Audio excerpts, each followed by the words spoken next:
おはようございます。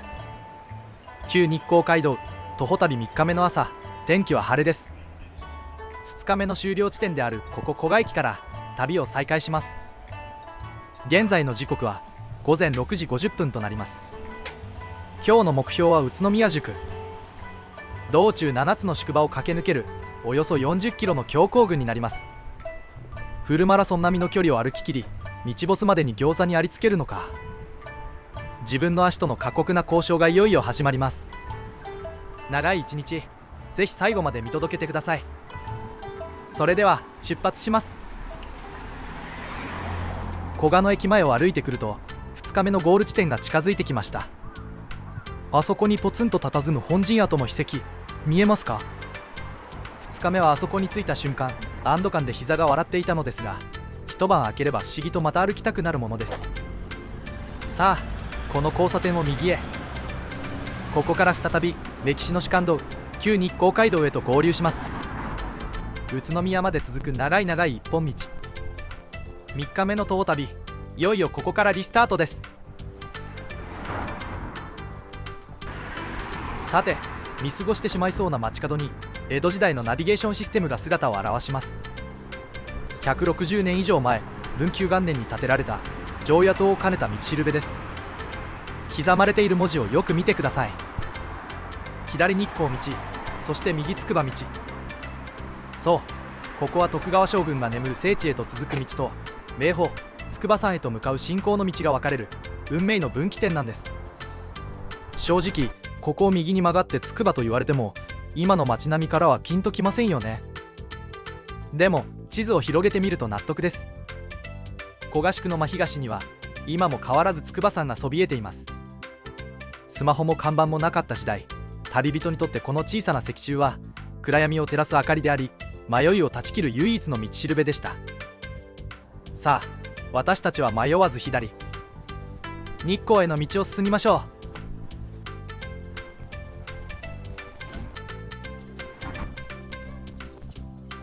う。道しるべから100メートル程度進んできたところで、旧日光街道は右に折れ曲がります。左へ右へと折れ曲がる道はまるで可燃手を思わせます。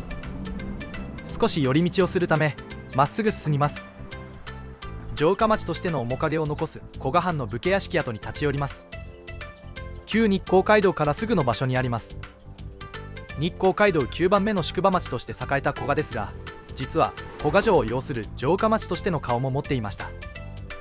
旅人が行き交う街道のにぎわいと武士が暮らす静かな空間、この2つが隣り合わせにあるのが古賀の面白さですね。見えてきたのは立派な長屋門です。個人宅のため内部は見学できませんが、この外観だけでも当時の威厳が伝わってきませんか？じっくり見学するなら近くにある高見戦跡記念館がおすすめです。家老であり蘭学者でもあった人物の屋敷で、1633年に古賀城の櫓を作った際の余材を再利用したという興味深い歴史も残っています。本陣や道しるべがある表通りの歴史から一歩脇道へ。少し歩くだけで街の表情がガラリと変わるのも街道歩きの醍醐味です。さあ、歴史の深みに触れたところで再び街道へ戻りましょう。古賀藩の武家屋敷を後に、次は宮前町にある鈴目神社へ向かいます。このコンビニのところを左折した三宮道路の正面に鈴目神社があります。宿場のにぎわいと城下町の風格、ここまで見てきた古賀の町を長く見守り続けてきた総鎮寺です。地元の方に愛される信仰の拠点には今どんな空気が流れているのか、街並みの変化を楽しみながらその中心地へと足を進めてみましょう。古賀の町を奥へ奥へと進んだ先に現れる深い森、ここが古賀の総鎮守鈴目神社です。創建は859年、出雲大社から神様を迎えたのが始まりとされる非常に歴史ある場所です。スズメという可愛らしい名前ですが、一説には国鎮めの神と呼ばれていたものがいつしか転じてスズメになったとも言われています。ここは時の権力者たちからも特別な崇敬を寄せられてきました。初代古学坊の足利重氏や歴代の城主、さらには徳川将軍家からも朱印状を与えられるほど、この地域の精神的な柱だったのです。1605年に造営されたという現在の社殿を見上げると、400年以上の時を超えて伝わる重みがダイレクトに伝わってきます。街道沿いの賑やかさとは少し違う城下町の人々の暮らしと信仰が深く根付いた静かな空間。ここを訪れると古賀という町の本当の中心に触れたような、そんな気がしてきます。古賀には宿場町や城下町以前のさらに古い記憶も眠っています。それが万葉古賀の歌碑です。日本最古の歌集万葉集にここ古賀を読んだ歌が2首収められています。歌の中にある枕賀の古賀というのは古賀を指す古い言葉です。歌詞には船を漕ぐ様子や私の風景が登場します。つまりここは江戸時代の街道として整備されるはるか昔から水運の要所として人々の営みがあった場所なのです。旧日光街道を歩いているとどうしても江戸時代の景色に目が向きがちですが、こうして万葉の時代まで一気に時計の針を戻せるのも古賀という土地の奥深さですね。街道、お城、そして万葉の時代から川と共に歩んできた土地、歴史の層が幾重にも重なっていることを足元から実感します。スズメ神社の静寂に包まれ、心がふっと軽くなったところで旅をリスタートです。再び旧日光街道の本流へと合流します。寄り道で見つけた古賀の知られざる横顔、それらを知る前と今とでは足元に続くこの一本道の見え方も少しだけ変わっている気がします。さあここからはまた自分との戦いです。県境を越え次なる宿場乃木へと歩みを進めていきます。さて皆さんは江戸時代にも交通規制やバイパスがあったことをご存知でしょうか。その証拠がこの路地に残る祭礼道の道しるべとなります。かつてスズメ神社の祭礼ともなると古賀の町は歩くのも困難なほどの人混みに膨れ上がったそうです。しかしここは将軍も通る日光街道、旅人の通行を止めるわけにはいきません。そこで祭りの熱狂から旅人を逃がすために用意された公式の回り道がこの祭礼道だったのです。原町港や横山口に今もひっそりと立つ道しるべはいわば江戸時代の交通案内板。こうした小さな石柱一本から当時の人々の知恵や旅人への配慮が透けて見えてきます。これだから旧街道を歩くのが楽しいのです。茨城県を越えついに栃木県へと足を踏み入れました。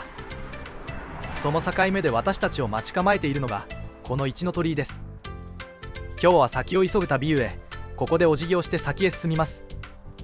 しかしこの鳥居の奥に眠る歴史は素通りするにはあまりに濃密です。創建は1600年前、仁徳天皇の御代征夷大将軍坂上田村麻呂が勝利を誓い、源頼朝や実朝が愛馬を捧げたというまさに武将たちの聖域。先ほどの鳥居の先には200年前に古賀藩主によって再建された県の文化財にも指定される壮麗な社殿が鎮座しています。春には二輪草が咲き乱れ、森には野生のフクロウが潜む、そんな神秘的な森が街道のすぐ脇に広がっているのです。下野国の神様にご挨拶を済ませ、いよいよ10番目の宿場乃木宿へと向かいます。振り返れば先ほどまでいた古賀は城下町の威厳に満ちた華やかな町でした。そこから利根川、渡良瀬川という巨大な水の境界を越え、今私たちは10番目の宿場乃木宿の懐へと入りつつあります。正直に言えば乃木は日光街道の中でも非常に小さな宿場です。前の古賀宿があまりに立派だっただけに、当時の旅人もふっと肩の力が抜けるような感覚になったのではないでしょうか。派手な本陣や賑やかな商店がなくても旅人にとって宿場は命をつなぐ場所。一服の茶、馬の稲鳴き、そして足を休める畳の感触。小さな宿場だからこそ味わえる濃密な休息の記録がこの道には刻まれています。さあ見えてきました、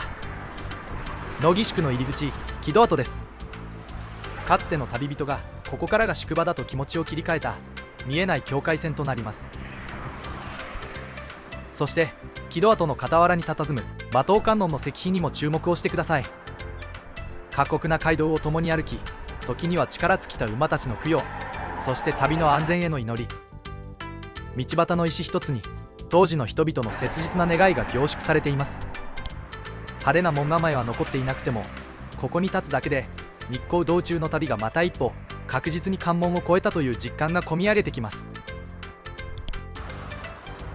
城下町古賀の華やかさを通り抜け、10番目の宿場乃木宿に来ました。ここからはいよいよ下野の国、栃木県となります。乃木宿は古賀宿から約 2.8 キロ、次の間宿へは約 6.9 キロの位置にありました。天保14年1843年の記録を見ると、乃木宿には本陣が1軒、脇本陣が1軒、旅籠が25軒あったそうです。直前の古賀が城下町だったこともあり、それに比べるとここはかなりコンパクトな宿場でした。現在の町並みは国道4号沿いの風景が中心で、江戸時代の面影はほとんど残っていません。車が絶え間なく行き交う中で、今となっては点在する石碑や跡地だけがここが宿場だったことを示す数少ない手がかりです。派手な見どころがあるわけではありませんけれど、こうした小さな宿場が鎖の輪のようにつながっていたからこそ、江戸と日光は結ばれていたのだと感じます。道沿いにはこのような乃木宿についての解説板が立っています。次は間宿です。少しずつ変わっていく栃木の景色を眺めながら先を急ぎます。交差点の角に一里塚の案内板があります。植木の中にうずもれるように立っていて分かりにくいです。日本橋から数えて17番目で、およそ67キロの地点となります。当時は現在の道路にあるキロポスト、距離表のように自分がどれだけ歩いてきたかを把握するための基準でした。今は塚そのものは残っていませんが、案内板の数字を見るだけでも自分の足でつないできた距離がはっきりと形になる気がします。乃木宿の道しるべです。町の指定文化財で、表面にはこれより大平に至ると刻まれています。ここは日光街道から大平山方面へ向かう脇道の入り口で、下名前、白鳥、部屋、榎本を経由して栃木へ向かい、さらに栃木方面の霊平市街道へと続く脇道の起点でした。当時の日光街道は宇都宮まで奥州街道とも重なる主要幹線です。相当な混雑が予想されるため、こうしたショートカットや迂回路が実用的な選択肢として重宝されていました。一本道というイメージの強い街道ですが、実際にはこうした枝道が各地へとつながり、面的な広がりを持っていたことが分かります。当時の交通の多様さを今に伝える貴重な手がかりです。乃木駅の標識が見えてきました。その手前に国道4号のキロポストがありました。日本橋から 66.9 キロ、先ほどの一里塚跡が500メートルほど手前でしたが、17里約67キロメートルとほぼ重なるこの数字に、自分の足でここまでつないできた距離を実感します。駅が近いこともあり、周囲は少し賑やかな感じになってます。足を止めずに先へ進みます。標識が見えてきました。ここで乃木町が終わり、小山市に入ります。国道4号の69キロのキロポストです。そしてそのすぐ後ろに鳥居が立っています。鳥居の奥には祠と今日選定されたデノキなのか欅なのかが分かりませんが、大木があります。ここは18番目の一里塚で乙女一里塚とのことです。日本橋から18里でおよそ72キロになります。現在のキロポストが示す69キロという数字とのズレは、旧道と現道のルートの違いによるものでしょう。かつての距離の基準点であったこの場所を通過し、次なる宿場間々台へと向かいます。そして一里塚から1キロ進んできたので、当たり前ですが70キロポストです。また少し寄り道をします。日光街道から500メートルほど離れた乙女不動原河原鎌跡へ向かいます。街道を歩いていると意識は江戸時代に向きがちですが、ここは一気に1250年前奈良時代まで遡ります。当時東大寺や観世音寺と並び、日本三階段の一つに数えられた重要寺院下野薬師寺、その屋根を飾る瓦を供給していた古代の製造拠点です。発掘調査では4基の窯跡のほか、工房や粘土の採掘跡、灰原などが見つかっています。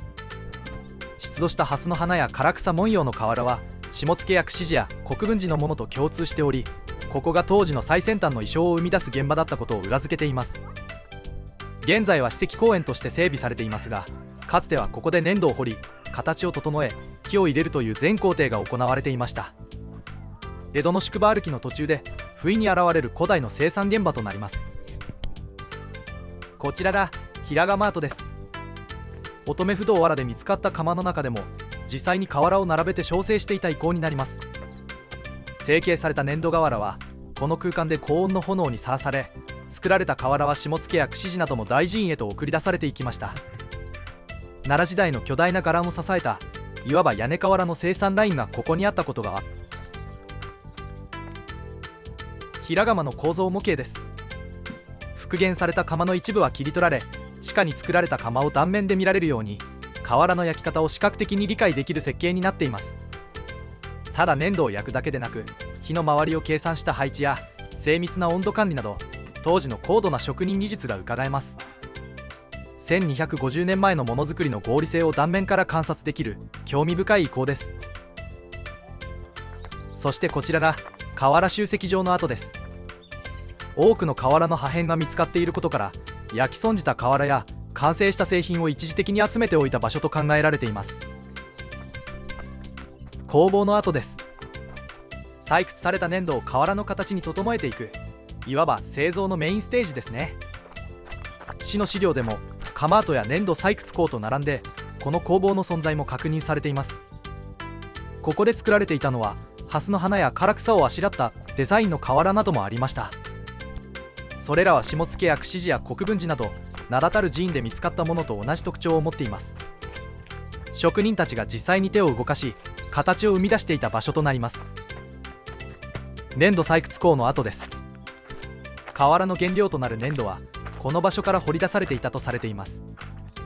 小山市の資料でもここが採掘の現場であったことが確認されています。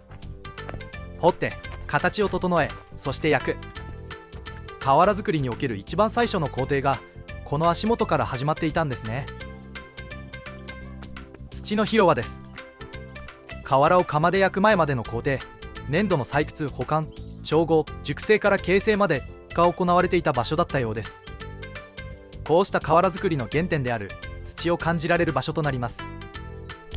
粘土溜めの跡です。掘り出した粘土をすぐに使うのではなく、水分を調整して作業しやすい状態に整えるためのストック場所です。乙女不動原川ラガマートを歩いてきましたが、ここはただ窯の跡があるだけではないんですね。粘土を掘り、溜め、形を作り、集める。そして最後に焼く。奈良時代の瓦作りの全工程がこの一つの史跡の中に凝縮されています。江戸の街道をたどる旅の途中で不意に出会ったさらに古い時代のものづくりの現場。この土地が街道として整備されるずっと前から重要な役割を担っていたことを改めて実感しました。さて、寄り道はここまで。旧日光街道に戻って先を急ぐことにします。乙女不動原川ラガマートを後に街道を離脱した間田駅入口交差点まで戻ってきました。ここを左に曲がって再び宇都宮方面へ。旧日光街道の歩き旅をリスタートします。小山市乙女にある小川家住宅です。もともとは重井川のほとり乙女菓子で肥料問屋を営んでいた旧家となります。当時は川の水運が物流の主役。そこで商売を広げた岡家は明治の終わり頃、現在の国道4号にあたる日光街道沿いへと拠点を移しました。敷地内に並ぶ母屋や複数の蔵はその際に新築あるいは川岸から移築されたもの、合わせて5棟が国の登録有形文化財になっています。街道を歩いて陸路と水路が交差して生まれた商いの歴史に触れるのも徒歩旅の醍醐味ですよね。ここは愛のえのきです。日光街道を歩く上でここは一つの大きな節目となる場所となります。江戸から18里、そして日光までも18里、ちょうど全行程の中間地点にあたるとされています。もともとは中間を意味する間のえのきと呼ばれていましたが、いつしか愛のえのきと書かれるようになり、縁結びのスポットとしても親しまれるようになったそうです。日本橋からおよそ72キロ、ようやく半分まで来たという達成感と、ここからさらに同じ距離を歩くという現実。このえのきを見上げると、旅の折り返し地点にいることを物理的な距離として強く実感します。キロポストが見えてきました。日本橋から72キロの地点となります。そのすぐ裏手に間田宿の問屋バートがあります。宿場というと本陣や旅籠が目立ちますが、実際に街道の物流を動かしていたのはこの問屋場です。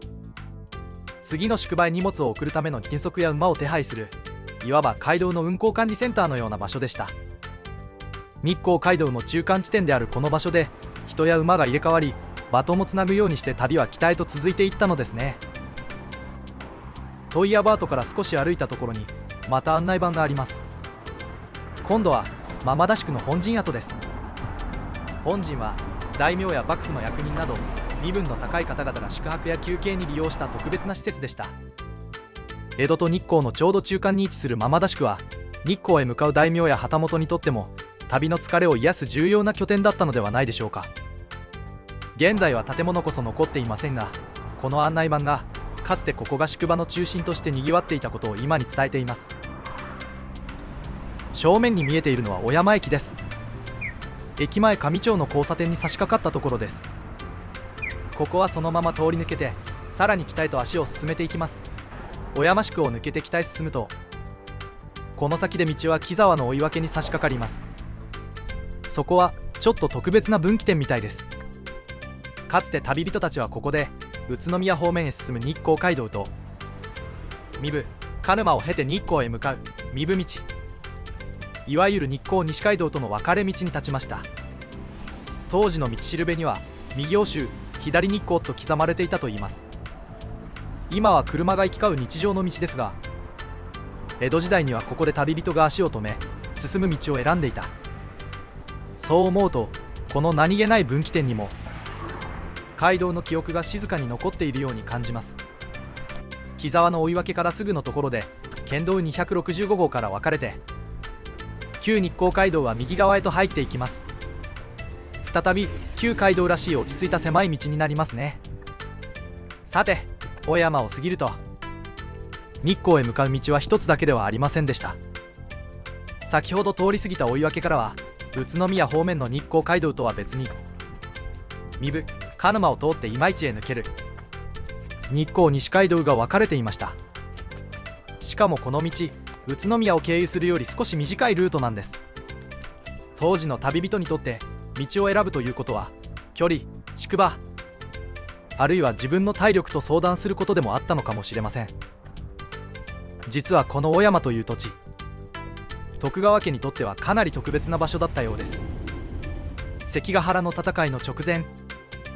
家康が重大な決断を下したとされる小山評定の地、その縁起の良さもあってか、後には将軍が日光へ向かう際の休憩・宿泊所として小山御殿も置かれました。つまりこの辺りの道はただ日光を目指すだけでなく、徳川家の歴史が深く重なる道でもあるのです。これから入っていく小金井宿、この地名にはちょっと面白い伝承があるのです。かつてこの辺りの西側で黄金が取れたことから金井村と呼ばれ、後に宿場として整えられる時に小の字がついて小金井になったとも言われています。本当に黄金が眠っていたのかは分かりませんが、地名にそんな言い伝えがあるだけでなんだか道の見え方も少し変わってきますよね。小山宿を出て次に向かうのは新田宿です。現在の小山市羽川辺りにあったこの宿場は日光街道の中では比較的小さな宿場でした。本陣と脇本陣がそれぞれ1軒、旅籠も十数軒ほど、大きな宿場町のような華やかさはなかったかもしれませんね。けれど将軍の日光社さんや旅人の往来を支える上でこうした小さな宿場も欠かせない存在でした。今では王子の建物が多く残っているわけではありません。それでも道沿いに新田宿の名を見つけると、ここにも確かに人と馬が行き交い荷物をつなぎ旅人を迎えた時間があったのだと感じます。新田宿の本陣跡と伝わる場所には現在も立派な門が残されています。本陣が1軒、脇本陣が1軒、旅籠が十数軒ほどの小さな宿場だった新田宿。けれど本陣といえば大名や幕府の役人などが休む宿場の中でも特別な場所です。今は静かな道沿いですが、かつてここでは日光へ向かう格式ある旅人たちを厳かに出迎えていました。残された門を見上げると、この小さな宿場にも街道を支えた確かな役割があったのだと実感します。新田宿を抜け日光街道は小金井宿へと入っていきます。ここ小金井宿は江戸から数えて14番目の宿場、現在の下野市小金井周辺に置かれていた日光街道の重要な宿場の一つです。江戸時代の記録では本陣が1軒、脇本陣が1軒、そして旅籠は40軒以上あったとされています。一つ前の新田宿と比べると宿場としての規模は大きく、旅人にとってはここでようやく少し町らしいにぎわいを感じられる場所だったのかもしれません。本陣には大名や幕府の役人など身分の高い人々が休み、旅籠には一般の旅人や商人たちが泊まりました。街道には馬や荷物が行き交い、宿場の人々は宿泊や荷物の継ぎ立て、旅の支度などを支えていたんですね。今私たちが歩いている道沿いには江戸時代の建物がそのまま並んでいるわけではありませんけれど、まっすぐに続く道筋やところどころに残る古い町並みの気配から、ここがかつて宿場町だったことを想像することができます。日光街道はただ日光へ向かうための道ではありませんでした。将軍の日光社参を支え、商人や旅人を運び、江戸と北関東をつないだ大動脈。その道中で小金井宿は人と馬を休ませ、次の道へ送り出す中継時として大切な役割を果たしていたのです。華やかな観光地のように目立つ場所ではないかもしれません。しかしこの静かな町の中にも江戸時代の旅を支えた宿場の記憶が今も確かに息づいています。下野市の標識が見えてきました。下野市という名前自体は新しいものですが、この辺り一帯は本当に古くから人の行き来があった土地なんですね。江戸時代には日光街道が通り、小金井宿や石橋宿が旅人を迎えました。さらに時代を遡れば下野国分寺や下野薬師寺にもつながる古代の深い歴史を感じられる地域でもあります。そして目の前の交差点を右に曲がると小金井駅です。目の前に国道4号のキロポストがあります。日本橋からついに86キロの地点ですね。キロポストから1本裏に入った道を進んですぐのところに大きく立派な木が立っているのが分かります。こちらが小金井一里塚です。小金井宿を歩く上で絶対に立ち寄っておきたい貴重なスポットなんですね。一里塚とは江戸時代に街道の目印として一里、およそ4キロごとに築かれた塚のこと。旅人にとっては今でいう距離標識のような心強い存在でした。この小金井一里塚は江戸日本橋から22里、約88キロの地点にあります。しかもこの一里塚は日光道中で唯一国の史跡に指定されている貴重な場所なんです。道の両側にあった2つの塚がほぼ当時の姿で残っていることが本当に大きな特徴です。発掘調査では江戸から明治にかけての砂利時期の道路跡や寛永通宝、茶碗などの陶磁器の破片も見つかっています。つまりここはただ保存された遺跡ではなく、確かに人が歩き旅をし生活の気配が息づいていた場所なんですね。小金井一里塚に立つと日光街道が単なる道ではなく、江戸から日光へと人と時代を運び続けた大動脈だったことを静かに実感させてくれます。見えてきたのが金井神社です。この神社は江戸時代には小金井宿の鎮守として深く信仰されていました。元は虚空像と呼ばれ、後に北神社星宮神社を経て明治時代に現在の金井神社へと改められたといいます。祀られているのは岩作の神と根作の神。古い信仰が名前を変えながらもこの地に大切に受け継がれてきました。宿場町を歩くとき、こうした神社に立ち寄ると旅人だけでなく、ここに暮らした人々のささやかな祈りも感じられますよね。金井神社からすぐのところに本陣跡があります。ここで本陣を務めていたのは大越家。江戸時代の記録にも小金井宿の本陣として大越中右衛門の名が残されています。本陣は大名や幕府の役人など身分の高い方々が休憩や宿泊に使った宿場の中でも特別な場所でした。つまりこの場所は小金井宿の中心ともいえる格式ある空間だったんですね。現在も本陣跡を示す門が残っていますが、明治時代にはここに村役場が置かれたとも言われています。江戸の旅を支えた特別な場所が時代が変わってからは地域の行政を支える拠点になりました。そう考えるとこの門は街道の記憶と町の歴史を今につなぐ大切な目印のように見えてきます。小金井宿を抜けて石橋宿方面へ向かう道中、この辺りで少し面白いのは旧日光街道の残り方なんですね。ここは宿場町の中心のように古い建物や史跡が次々と現れる場所ではありません。むしろパッと見ただけではどこに旧街道があるのか分かりにくい区間でもあります。すぐそばには現代の大動脈である国道4号線、車が途切れることなく走り、物流のトラックも行き交っていますよね。下野市の交通案内でもこの地域には国道4号、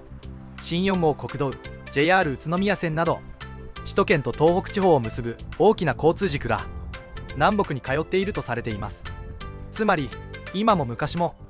この辺りは北へ向かう道の流れの中にある場所なのです。江戸時代には日光街道、現代では国道4号線や鉄道、時代によって道の姿は変わっても人や物が南北に行き交う流れはずっと続いているんだなと感じます。ただここで歩いてみると、その旧日光街道は国道4号線そのものではなく、少し脇にそれた細い道として現れます。畑の横を通る静かな脇道、住宅の間を抜ける地元の生活道路、そして場所によっては下野市役所の敷地を横断するような形でかつての道筋をたどることになります。これまで歩いてきた宿場町とは少し雰囲気が違いますよね。石碑や古い町並みが強く主張してくるわけではありません。けれど道の緩やかな曲がり方や国道と並行する細い道の存在から、ここに旧道が通っていたことをしっかり感じ取ることができます。自治医大駅周辺は現代的な街の印象が強い場所です。駅があり、市役所があり、大学病院へ向かう案内も見えてきます。いかにも現代の都市機能が集まった場所に見えますよね。でもそのすぐ近くに旧日光街道の道筋がしっかりと残っている。ここが本当に面白いところなんです。江戸時代の旅人が歩いた道が今では市役所のそばを通り、畑の横を抜け国道4号線と並ぶように続いている。この景色は派手な観光名所ではありません。けれど街道歩きでしか気づけない、かなりリアルな歴史の残り方だと思います。旧街道はいつも分かりやすい形で残っているわけではありません。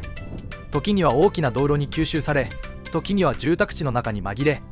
時には畑の脇の細道としてかろうじて道筋を残しています。だからこそこの区間を歩いていると、江戸時代の道と現代の街がきれいに分かれているわけではないことがよくわかります。旧日光街道は過去の遺跡として止まっているのではなく、今の暮らしの中に形を変えて溶け込んでいるんですね。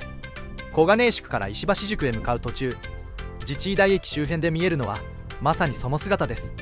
国道4号線のすぐそばに残る細い旧道、市役所や住宅地の中を抜ける少し不思議な道筋、商いや畑の横を静かに続く昔の街道の気配。大きな史跡がなくてもこういう道こそ歩いてみないとわからない旧日光街道の醍醐味なのかもしれません。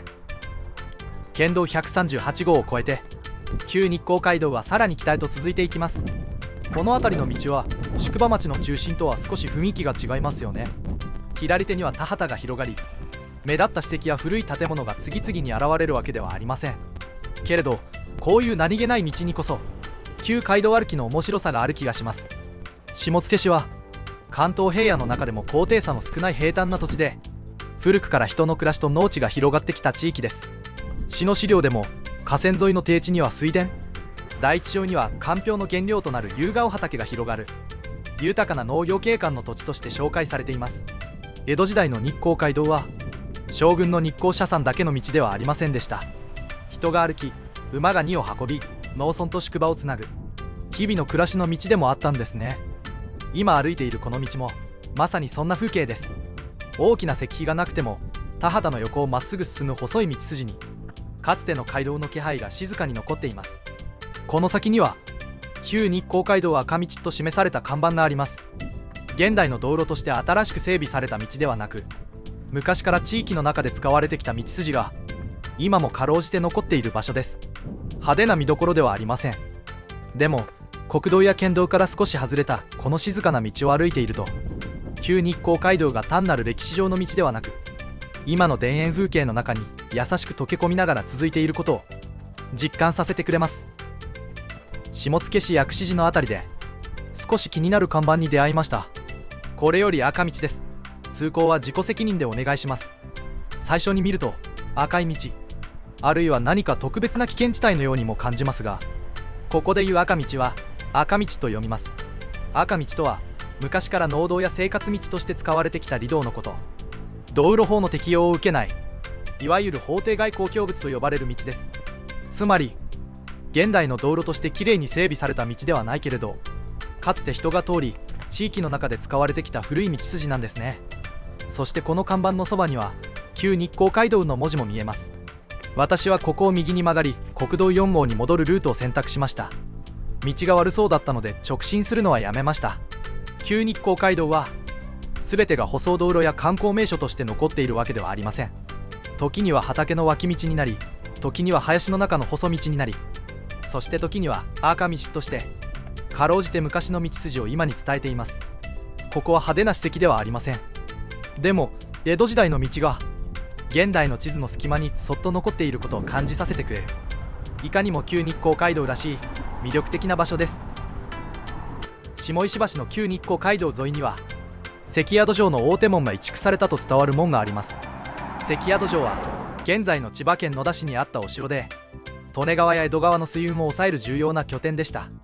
明治維新の後、多くの城は廃城となり、建物や門が民間に払い下げられて各地へ移築された歴史があります。この門もそうした時代の波の中で関や土城からここへ移されたものと伝えられているんですね。旧日光街道を歩いていると、日光へ向かう歴史だけでなく、思わぬ場所で別の城の記憶に出会うことがあります。キロポストがありました。国道4号の標識で、ここは日本橋から92キロの地点。いやー、かなり進んできましたね。国道4号沿いに石橋愛宕神社があります。創建は西暦759年と伝えられ、かつては石橋宿を含む13家村の豪社でした。元は愛宕塚古墳の上にありましたが、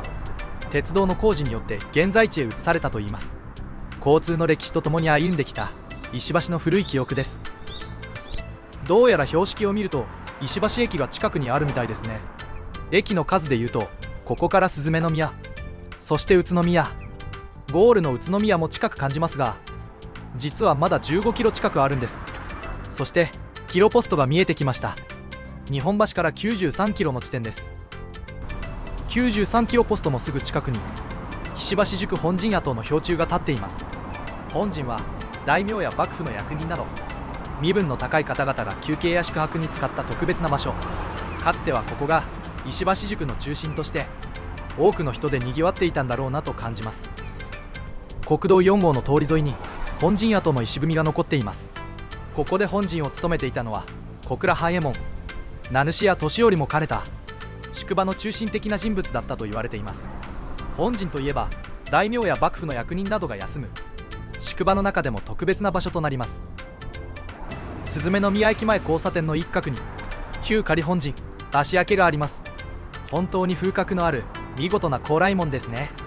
仮本陣とは本陣や脇本陣が満室の際などに特例として利用された臨時の宿舎のこと。大名や公家たちがここに泊まり羽を伸ばしていたのかもしれません。スズメの宮駅前交差点からすぐ近くにスズメの宮神社があります。ここはスズメの宮村の鎮守であり、宿場の名前の由来にもなった大切な神社なんですね。創建は997年源義家によるものと伝えられています。さらに江戸時代には日光社参の将軍や諸大名もここに深く帰依したといいます。静かな境内ですが、ここには宿場の名前と生き交った格式ある旅の記憶が残されているのです。そして神社のすぐそばにキロポストが立っています。日本橋からちょうど100キロの地点、ついに100キロです。なんだか本当に嬉しくなってきますよね。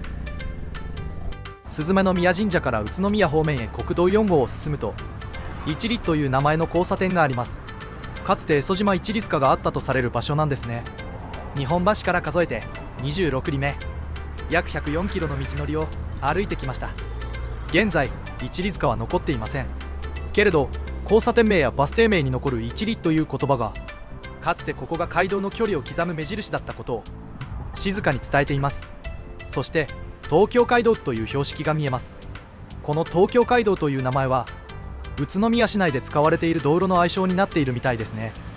宇都宮から南を見ればその先にあるのは東京方面、宇都宮からは東京へ向かう道の始まりなのです。宇都宮市街に近づくと国道4号と国道119号が並ぶように走り、やがて分かれていく場所に差し掛かります。現代の道路番号で見るとここはなかなか面白い分岐点なんですね。国道4号は東京日本橋方面から東北へと続く大動脈。一方国道119号は宇都宮から日光へ向かう道で、現在も日光街道と呼ばれています。つまりこの辺りでは江戸から北へ向かう大きな道の流れと日光へ向かう道の流れが現代の道路としても重なって見えてくるのです。旧日光街道を歩いていると、昔の道と今の国道が完全に一致しているわけではありません。けれどこうした分岐に立つと、宇都宮が日光へ向かう道の重要な節目だったことがよく実感できます。ここから先、道はいよいよ宇都宮宿へ。そしてその先には日光へ向かう街道の気配がさらに濃くなっていきます。不動前交差点のそばに小さな不動堂があります。ここには不動明王が祀られているんですね。江戸時代の初め、宇都宮城主本田正純が日光街道と奥州街道を付け替えた際、この不動堂は道の分かれ目にあったと伝わります。江戸方面からはるばる歩いてきた旅人にとっては宇都宮へ入る心強い目印でもありました。今も残る不動前という地名はまさにこの不動堂に由来しています。小さなお堂ですが、ここは宇都宮宿の入り口を感じさせる街道の大切な目印です。宇都宮の街中に蒲生訓平直制石踏みがあります。蒲生訓平は江戸時代にここ宇都宮で生まれた巧妙な学者です。近畿地方を旅した際、歴代天皇の御陵が荒れていることに心を痛め、自ら調査を行って三領史を表しました。また前方後円墳という呼び名を初めて使った人物とも言われているんですね。明治2年、明治天皇は彼の功績をたたえ、その名を広く知らせるよう命じました。それを受け宇都宮藩知事によって建てられたのがこの石踏みとなります。日光街道を歩いて宇都宮に入ると、宿場や城下町の歴史だけでなく、こうした深い学問の記憶にも出会うことができます。日も暮れて町中はすっかり夜になっています。宇都宮の街中に佐野口木戸跡があります。ここはかつて宇都宮城下の西側の入り口にあたる場所でした。江戸時代の初め、城主蒲生秀行が城内を整備した際、城内と町人町を板塀で仕切り、その出入り口として木戸が設けられたんですね。この木戸は佐野道に通じていたため、佐野口木戸と呼ばれたといいます。木戸を入るとそこは武家屋敷町、横には番所も置かれ、人の出入りを厳しく見張っていました。ここは宇都宮が宿場町であると同時に城下町でもあったことを静かに感じさせる場所です。佐野口木戸跡を過ぎると、道はいよいよ宇都宮の中心部へ入っていきます。ここから先はただの宿場町ではありません。宇都宮城の城下町であり、日光街道と奥州街道が交わる北関東でも本当に重要な交通の要衝でした。現在の裁判所前交差点付近を右へ折れ、宇都宮宿の本陣跡へ向かって進みます。歩いていると今はビルや車の多い市街地ですが、江戸時代にはこの辺りに宿場と城下町の機能が重なっていたんですね。宇都宮宿は日光街道と奥州街道の17番目の宿駅。天保14年1843年の記録では、本陣が2軒、脇本陣が1軒、旅籠が42軒、家数は1200軒を超え、人口も6000人以上あったといいます。これまで歩いてきた宿場と比べてもその規模はかなり大きく、日光街道で最もにぎわった宿場町とも言われているんです。つまりこの道は江戸から北へ向かってきた旅人がいよいよ大きな城下町宇都宮宿へと入っていく道。本日の旧日光街道歩きの締めくくりにふさわしい街道の熱気がぎゅっと集まる場所です。本日のゴールでもある宇都宮宿の本陣跡に到着しました。宇都宮宿は日光街道と奥州街道が交わる交通の要衝で、本陣は2軒置かれていました。日光街道で最もにぎわった宿場町とも言われるここ宇都宮宿、その中心に格式ある旅人を迎えた本陣の記憶が今も静かに残されています。今夜は宇都宮で宿泊します。宿泊先がホテルアーバングレイス宇都宮で、大浴場のあるホテルを選べたのはラッキーでした。目の前にあるのがこの地域の栃木県道路原標です。これはかつて道路の起点や距離を測るために置かれたいわば道の基準点。しかもここは日光街道と奥州街道が交わる交通の要衝でもあります。江戸時代の歴史と近代の道路制度が重なるこの場所から、いよいよ日光へ向けて今日の旅を再開します。宇都宮宿の考察場跡にやってきました。考察場とは幕府や藩の決まり事を木の札に書き、一人々に知らせるための掲示板のような場所です。ここ宇都宮宿は日光街道と奥州街道が重なる交通の要衝。本当に多くの旅人が行き交うこの場所で幕府の重要なお触れが人々に伝えられていたんですね。ここは日光道中と奥州道中が枝分かれする宇都宮追分です。追分とは道が縦に分かれる場所のこと。宇都宮宿で共にあった2つの街道ですが、ここから奥州道中はさらに北の東北へ、いよいよ日光東照宮を目指す道へと入っていきます。宇都宮宿は日光道中の中でも特に大きく栄えた宿場でした。その最大の理由がここが日光道中と奥州道中の分岐点だったことなんですね。江戸から北へ向かってきた旅人たちはこの宇都宮でそれぞれの道を選びます。日光東照宮へ向かう人は日光道中へ、さらに奥州方面へと向かう人は奥州道中へ。つまり宇都宮宿はただの通過点ではなく、人や物が集まってはまた分かれていく北関東最大の交通の要衝だったのです。本陣や問屋場、そして多くの旅籠が軒を連ね、宿場はいつも圧倒的な活気に満ちていました。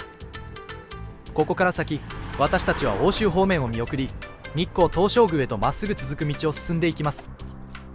この大きな宇都宮宿を出ることで、旧日光街道の旅はいよいよ終盤へと入っていきます。この先、道沿いに見えてくるのが正前神と刻まれた石碑です。これは総前神とも呼ばれる馬の神様。江戸時代の街道では荷物を運ぶ馬も大切な旅の相棒であり、欠かせない存在でした。こうした何気ない石碑に出会うと、旧日光街道が多くの旅人だけでなく、けなげに歩いた馬たちにも支えられていた道だったんだなとしみじみ感じられますよね。目の前の歩道橋に標識が見えます。日光まで25キロと書いてあります。ですが東照宮まではさらに10キロくらい先なのですよね。上戸祭町交差点からさらに北へ向かって進んでいきます。この辺りは宇都宮の市街地の賑やかさを残しながらも、少しずつ日光へ向かう街道らしさが顔を覗かせる区間です。江戸時代の旅人にとって宇都宮宿を出た後の次の大きな目標が、ここから約10キロ先にある徳次良宿でした。今の感覚なら車であっという間の距離ですが、当時の徒歩旅にとってはしっかり気合を入れ直す一つの工程になります。この先にある宮間上戸祭町交差点は、現在の国道119号と宇都宮環状線が交わる現代の交通の要衝。車が激しく行き交う場所ですが、旧街道の旅人として見ると、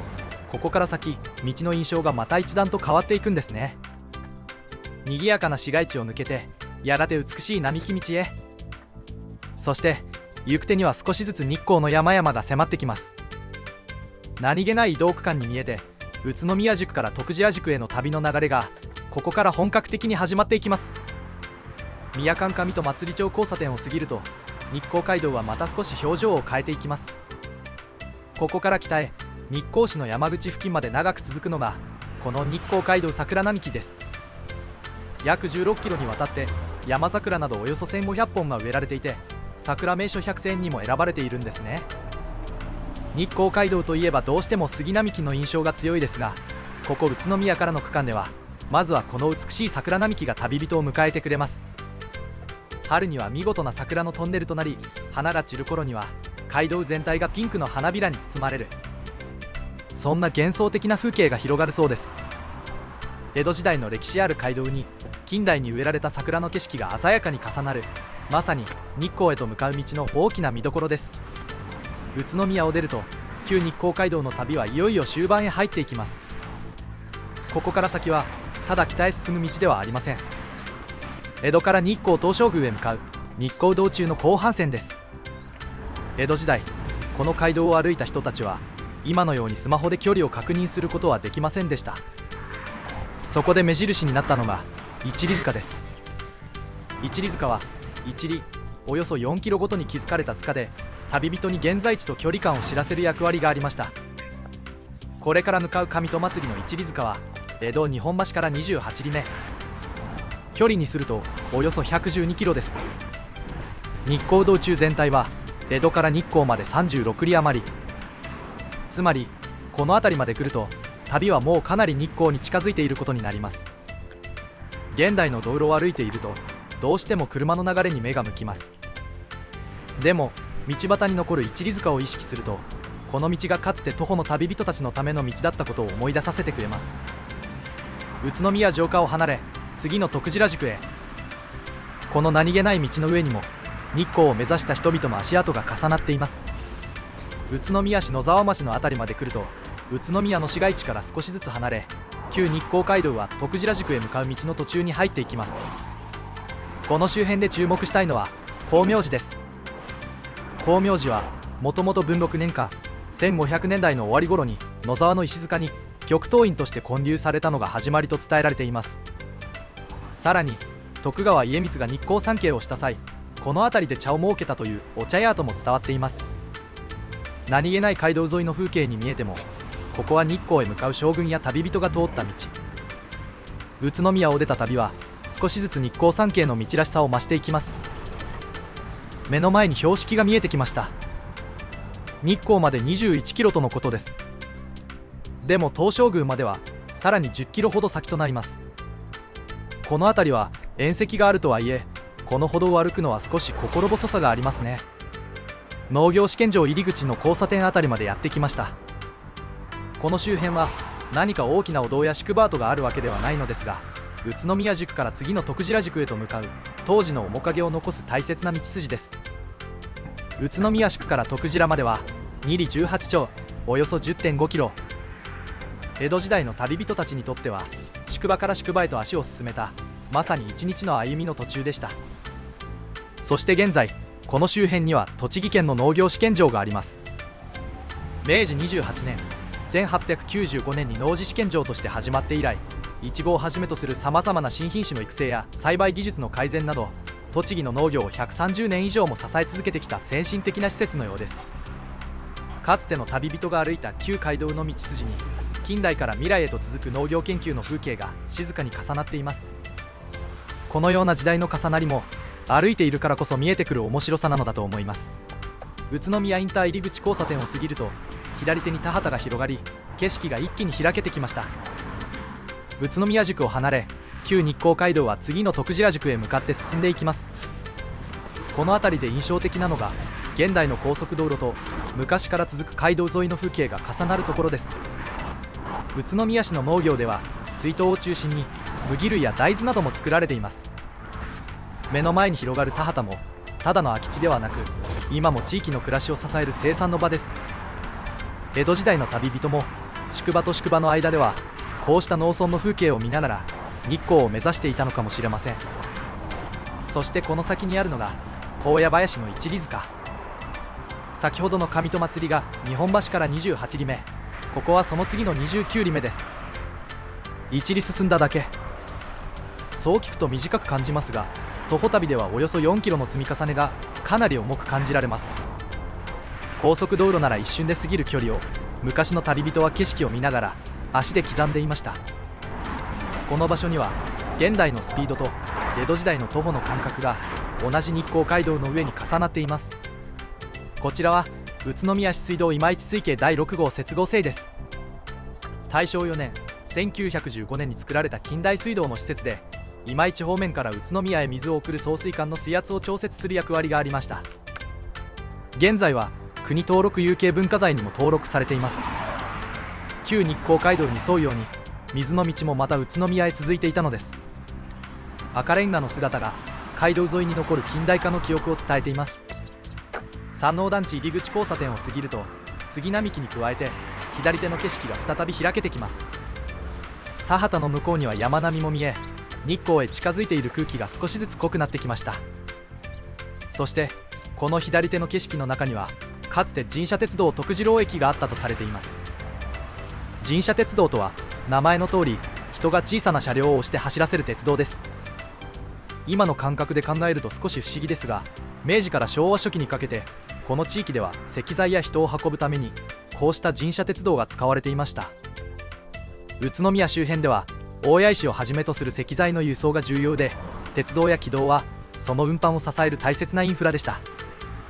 徳次良駅もその流れの中にあった場所です。江戸時代には旅人や馬が行き交った日光街道、そして近代になると人が押す鉄道が石材や人を運びました。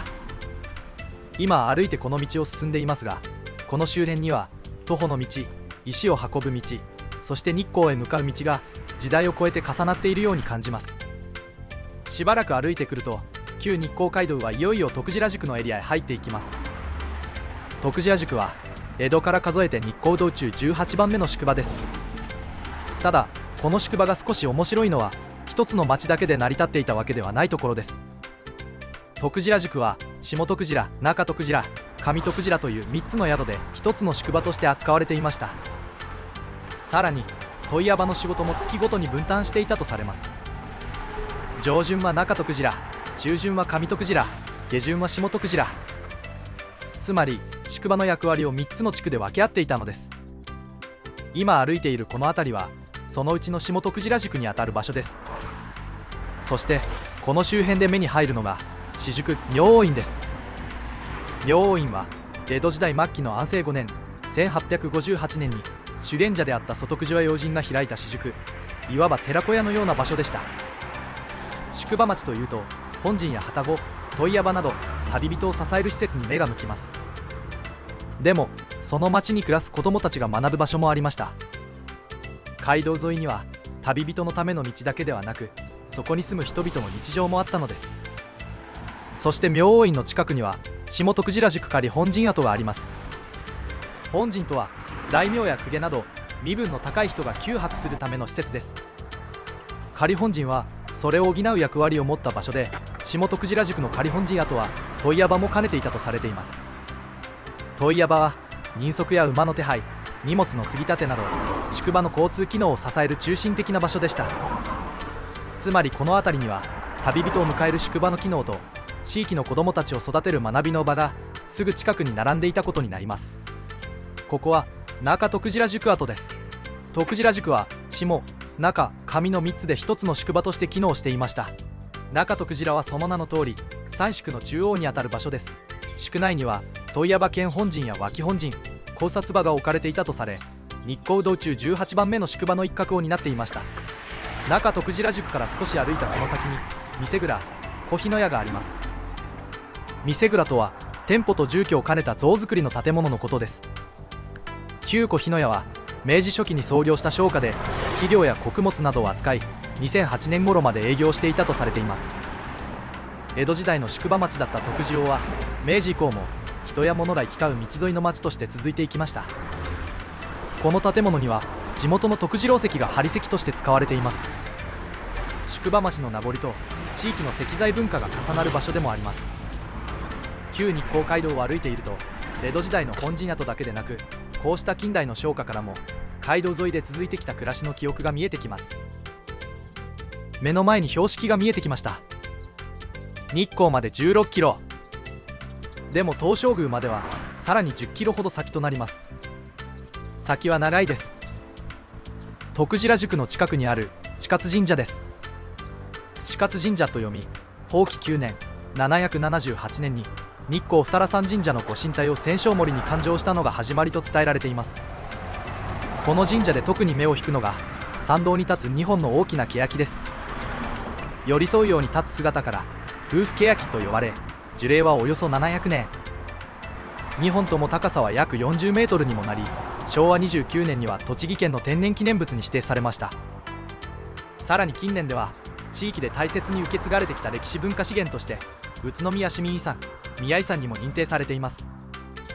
旧日光街道を行き交う旅人たちもこの大きな木を見上げながら日光へ向かったのかもしれません。こちらは徳次良の上町屋太鼓です。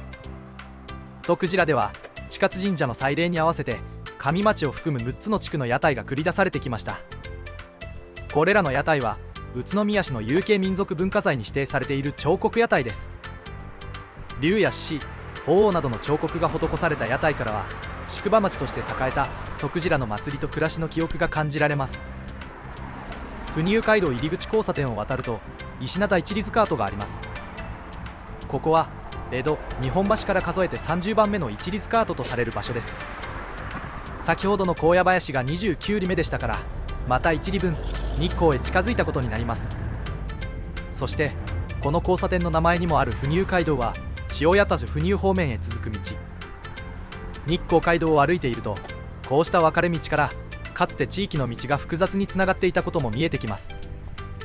一里塚そのものの姿は目立たなくなっても、地名や交差点名に街道の記憶が残されています。石灘一里塚跡から先の道はこのように歩道がほぼないような道となります。この動画を見ていただいても分かるように、迫ってくる車はかなり近くを通ります。これかなり怖かったです。でもこの先の青い道路標識がある地点まで行って分かりました。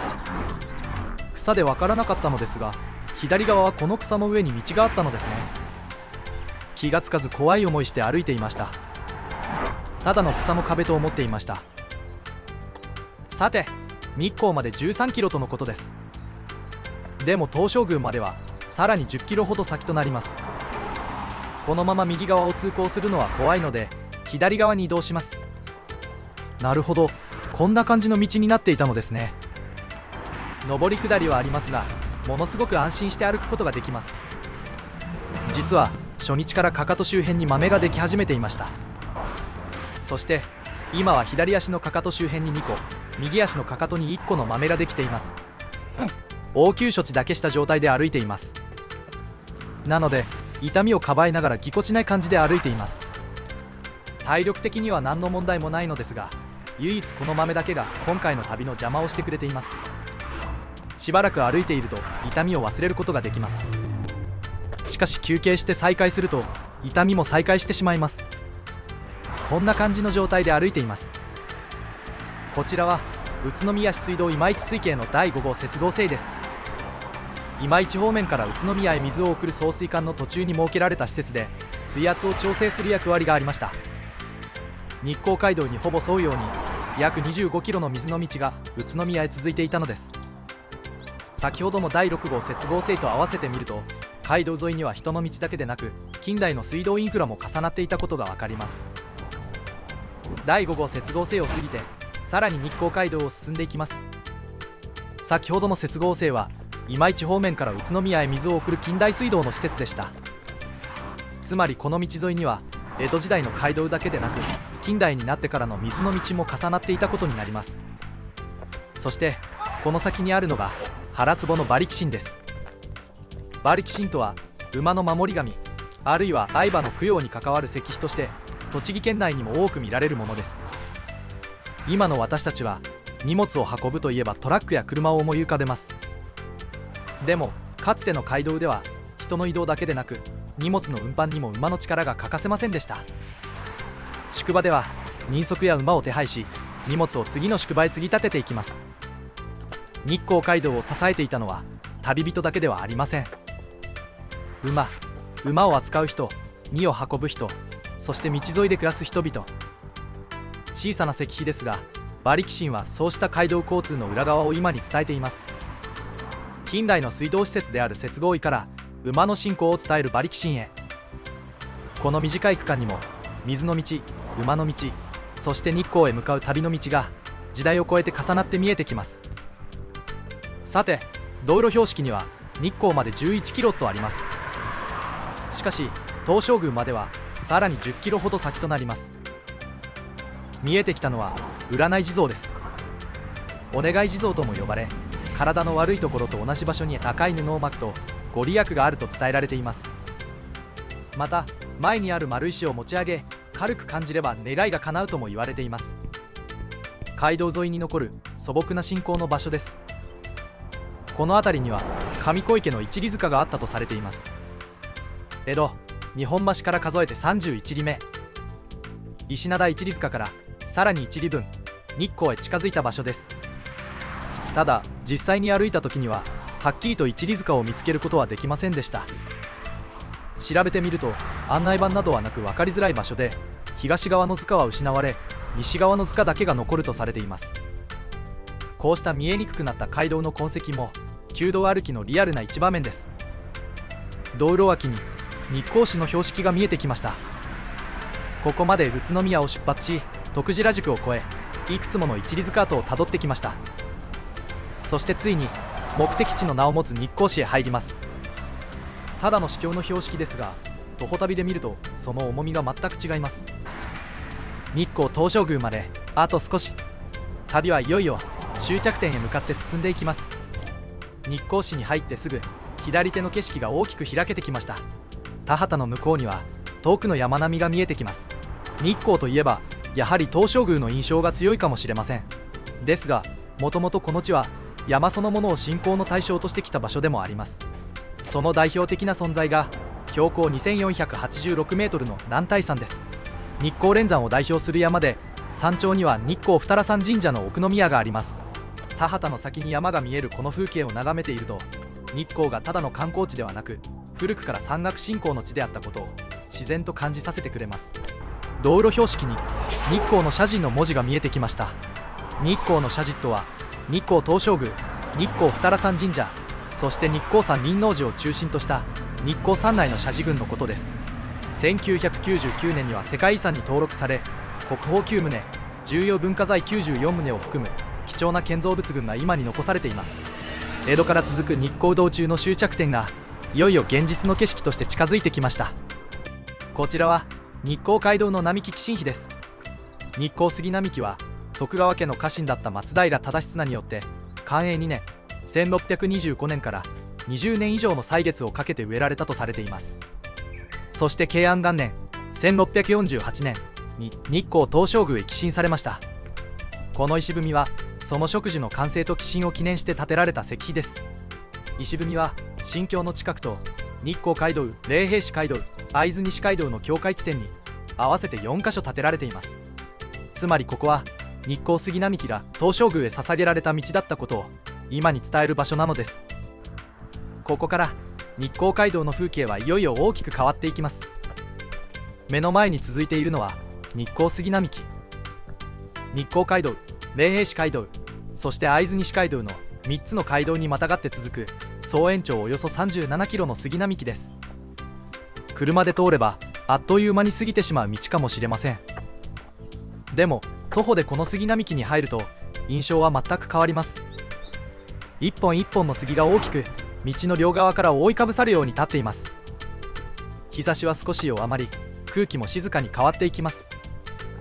宇都宮を出た頃の市街地や田畑の風景とは違い、ここから先は日光へ向かう参道のような雰囲気が強くなっていきます。日光杉並木というと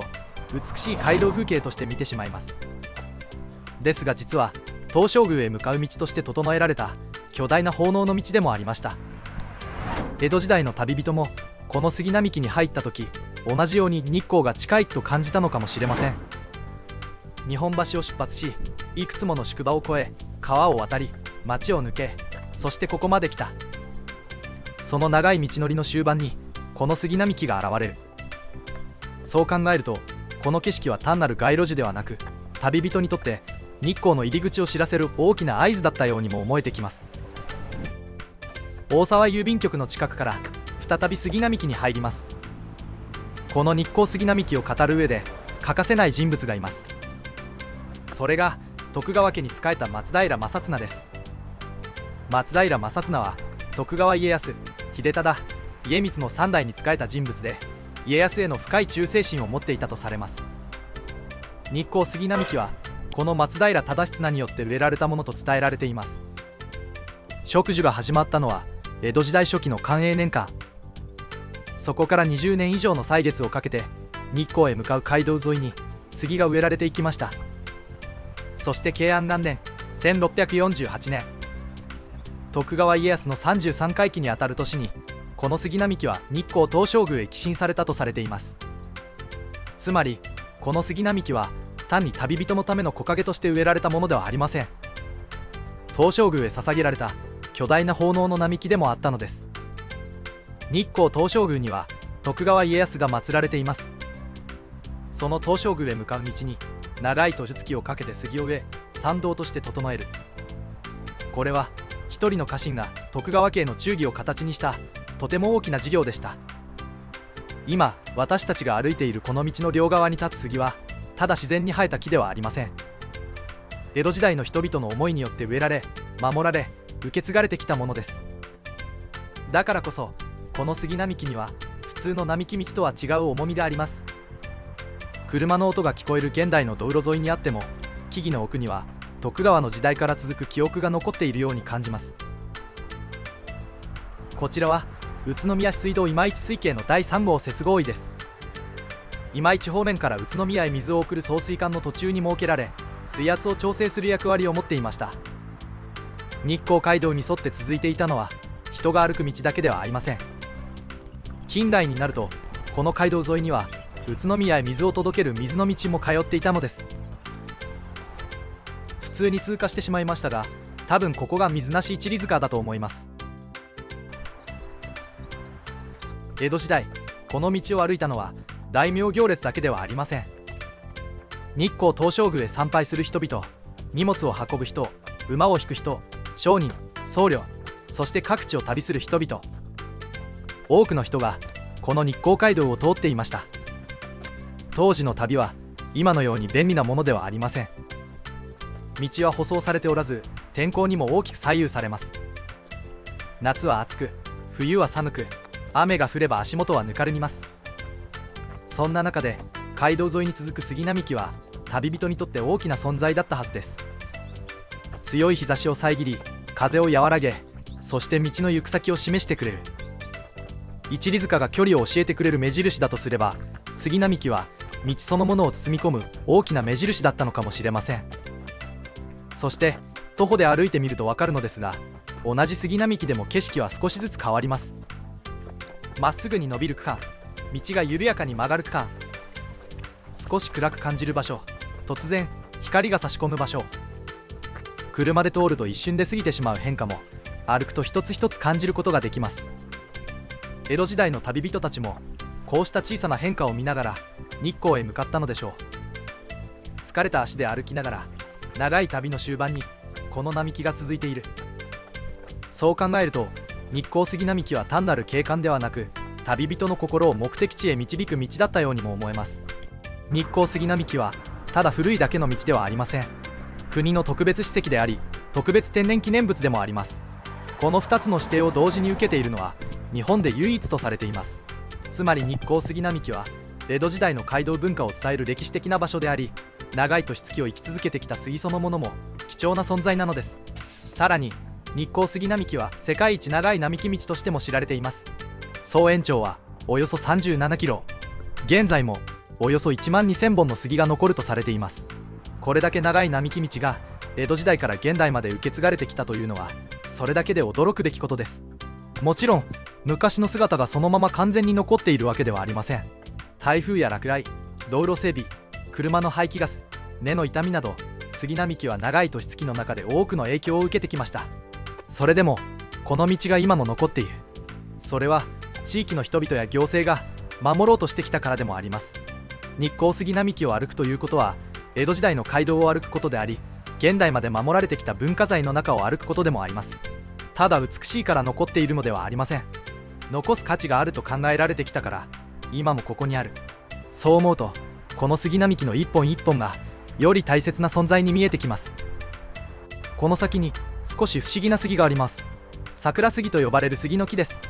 これは杉の割れ目に山桜の種が芽吹き、杉の幹の中を通って地面に根を下ろしたというとても珍しい木です。山桜の幹は成長し、まるで杉と桜が一本の木になったような姿になりました。春になると杉の深い緑の中に山桜の花が咲き、日光杉並木の中でも特に不思議な景観を作り出します。長い杉並木の中にこうした一本ごとの物語が残っているのも旧日光街道を歩く面白さです。そして右側に見えてきたのが七本桜一里塚です。江戸日本橋から数えて33人目、日光街道の終盤に残る一里塚です。この一里塚で特に有名なのが東側の塚に立つ杉の大木です。根元に大きな空洞があり、大人が4人ほど入れる広さがあることから並木ホテルと呼ばれています。一里塚にホテル、少し不思議な名前ですが、昔は旅人が雨宿りや仮の宿泊場所として使ったのではないかとも言われています。空洞の内部には焚き火によるものか、あるいは落雷によるものか、焦げたような跡も残るそうです。一里塚はただ距離を示すだけの場所ではありません。旅人が足を止め一息つく場所でもありました。日光へ向かう道の終盤でまた一つ街道らしい痕跡に出会いました。目の前に高架橋が見えてきました。ちょうどその上を電車が通っていきます。ここでは東武日光線が日光街道を横断しています。ここでいきなり画面が変わります。歩き旅の途中ですが、遅めの昼食をとることにしました。立ち寄ったのは道の駅の裏手にあるラーメンパーク富士屋さんです。注文した味噌ラーメンがとても美味しかったです。標識には日光の社寺まで7キロと書かれています。ついに残りは1桁。旧日光街道のゴールがいよいよ近づいてきました。歩道橋の奥に見えているのが今市多機能神社です。今市庄前歩道橋交差点のそばに日光杉並木街道の案内板があります。この今市周辺は日光街道だけでなく霊平市街道や会津西街道も関わる交通の要所でした。案内板を見ると、ここが単なる通過点ではなく複数の街道が関わる重要な場所だったことが分かります。旧日光街道の旅はここから今市の町へ入り、いよいよ日光の中心へ近づいていきます。日光杉並木街道のすぐそばにある杉並木公園には大きな水車があります。こちらは10連水車と呼ばれる水車です。この公園は日光杉並木の保護と地域文化を伝えるために整備された場所です。今市エリアでは杉線香の生産が盛んで、かつてはその製造の動力として水車が使われていました。また水車は米つきや粉引きなど暮らしを支える力としても活躍していました。杉並木を歩いているとどうしても街道や東照宮の歴史に目が向きます。しかしこの水車を見ると、ここが人々の生活や産業とも深く結びついた場所だったことが分かります。杉の道と水の力。今市には街道沿いの暮らしの記憶も残されています。杉並木街道を歩き続け JR 日光駅に到着しました。 JR 日光駅は1890年明治23年に開業した歴史ある駅です。現在の駅舎は1912年大正元年に完成した2代目の建物で、白亜の木造洋風建築として知られています。2階にはホワイトルームと呼ばれる旧一等待合室があり、大正ロマンを感じさせる駅舎です。江戸時代の旅人が歩いた日光街道、そして近代になると鉄道が日光観光の入り口になりました。徒歩の道から鉄道の駅へ、日光の旅の形がここで時代を超えてつながります。 JR 日光駅から道沿いを少し歩くと東武日光駅に到着します。東武日光駅は1929年昭和4年に開業した東武日光線の終着駅です。現在も浅草方面などから特急列車が発着し、日光東照宮や奥日光へ向かう観光客の玄関口になっています。特徴的なのは山小屋を思わせるアルペン風の駅舎です。この駅は関東の駅100選にも選ばれていて、国際観光都市日光の入り口らしい雰囲気があります。駅前からは世界遺産日光の社寺方面や中禅寺湖華厳の滝方面へ向かうバスも出ています。江戸時代、旅人は日光街道を歩いてこの地を目指しました。近代以降は鉄道とバスが多くの観光客を運ぶようになります。徒歩の旅でここに着くと、昔の道と現代の観光ルートが同じ日光でつながっていることを感じます。東武日光駅前を出発し、いよいよ新京へ向かって歩いていきます。ここから先は日光東照宮や輪王寺、二良山神社へ向かう観光客も多く行き交う日光の中心へ続く道です。江戸時代、この辺りは日光街道最後の宿場初石宿のエリアでした。徳川家康が日光東照宮に祀られて以降、初石宿は東照宮の門前町としても栄え、多くの参詣者を迎える場所になっていきました。駅前のにぎわいを抜け、緩やかに坂を登っていくと、少しずつ日光山内の空気が近づいてきます。こちらが日光の新京です。朱塗りの美しい橋で日光二良山神社の建造物の一つです。古くから日光山内への入り口とされ、現在は世界遺産日光の社寺を象徴する景観の一つにもなっています。伝説では勝道上人がダイヤ川を渡れずに祈ったところ、神社王が現れ2匹の蛇を放って橋にしたと伝えられています。江戸日本橋から続いてきた旧日光街道の旅、いくつもの宿場を越え川を渡り杉並木を抜けてようやくここまで来ました。その終着点ともいえる場所についにたどり着きました。新京を過ぎると、ここから日光表参道長坂を登っていきます。石畳の道が続く日光山内へ向かう表参道です。この先には輪王寺、そして日光東照宮があります。観光で歩くなら雰囲気のある参道です。ですが宇都宮からおよそ40キロ歩いてきた足にはこの坂がかなり応えます。緩やかに見えて実際に歩くと斜度があり、最後の最後で一気に足にきます。江戸時代の旅人も長い道のりの末にこの坂を登ったのでしょう。新京を越えたら終わりではありません。ここは聖域へ向かう最後の登り。旧日光街道の旅は最後まで簡単にはゴールさせてくれません。表参道長坂をなんとか登りきり、日光東照宮へ向かいます。右側に宝物殿がある石畳の道を進んでいきます。それにしても海外からの観光客が多いですね。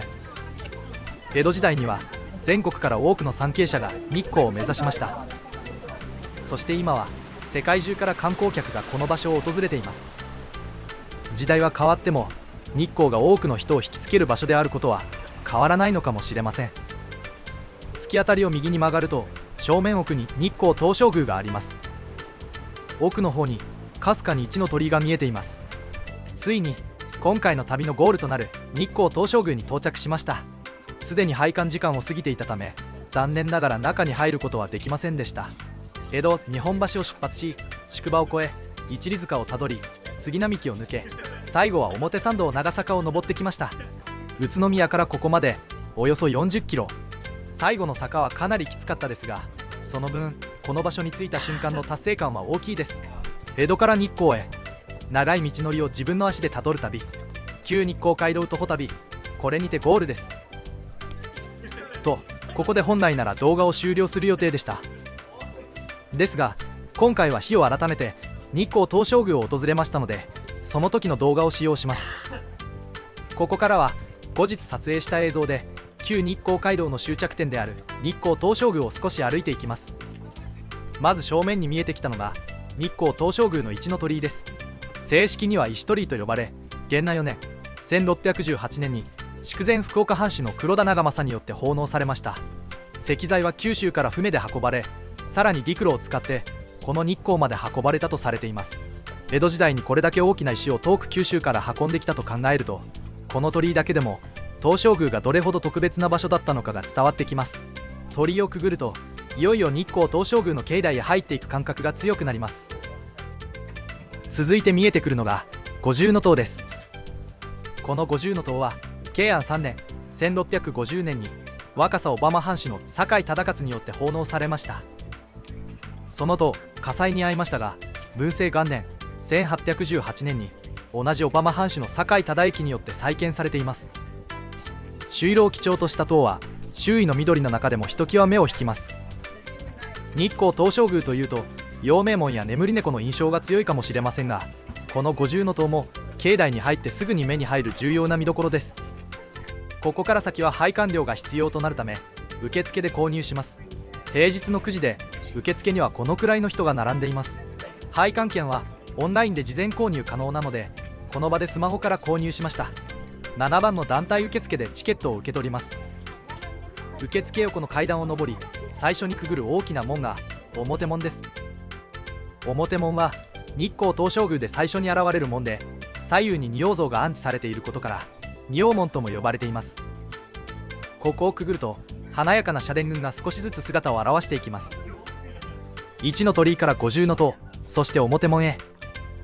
旧日光街道を歩いてたどり着いた先に、いよいよ日光東照宮の本格的な世界が始まります。まず見えてきたのが神厩舎です。神厩舎とは神様に仕える馬、御神目をつなぐための馬屋です。そしてこの建物で特に有名なのが撫子の上に彫られた猿の彫刻です。日光東照宮の神厩舎には猿の彫刻が8面あり、人の一生を表しているとされています。その中でも特に知られているのが見猿、言わざる、聞かざるの三猿です。目を塞ぐ猿、口を塞ぐ猿、耳を塞ぐ猿。一度は写真や映像で見たことがある方も多いかもしれません。この三猿には幼い頃は悪いものを見ない、悪いことを言わない、悪いことを聞かないようにして素直に育つのが良いという意味が込められていると言われます。日光東照宮というと豪華な建築の印象が強いですが、こうした小さな彫刻にも人の生き方や教えが表されているのが面白いところです。続いて見えてきたのが大鳥居です。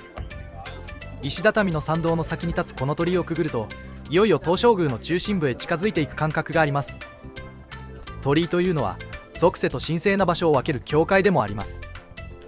江戸時代、日光街道を歩いてきた旅人たちもこの鳥居の前で気持ちを引き締めたのではないでしょうか。